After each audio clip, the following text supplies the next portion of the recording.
પંચાયત સમાચાર 24 માં આપનું સ્વાગત છે। જાલોદમાં આંગણવાડી કાર્યકરોની અચોક્કસ મુદ્દતની હડતાલ, આંતરજાળ આધારિત તમામ કામગીરીનો કર્યો બહિષ્કાર। જાલોદ ખાતે આંગણવાડી કાર્યકરોએ પોતાના પડતર પ્રશ્નોના નિરાકરણ માટે અચોક્કસ મુદ્દતની હડતાલનો પ્રારંભ કર્યો છે। ગુજરાત આંગણવાડી કર્મચારી સંગઠનના નેતૃત્વ હેઠળ શરૂ કરાયેલા આ આંદોલનમાં કાર્યકરોએ આંતરજાળ આધારિત તમામ પ્રકારની કામગીરીનો સંપૂર્ણ બહિષ્કાર કરવાની જાહેરાત કરી છે।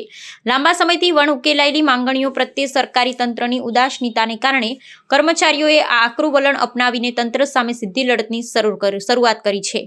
આ વિરોધ પ્રદર્શનનું મુખ્ય કારણ જૂના અને બિનઉપયોગી બનેલા ભ્રમણ ધ્વનિ યંત્રો તથા વધતું યાંત્રિક ભારણ છે। કાર્યકરોની રજૂઆત અનુસાર વર્ષ 2019માં આપવામાં આવેલા યંત્રો હવે કામ કરતા બંધ થઈ ગયા છે અને 2022થી નવા યંત્રો આપવાના વચનો માત્ર કાગળ પર જ રહ્યા છે।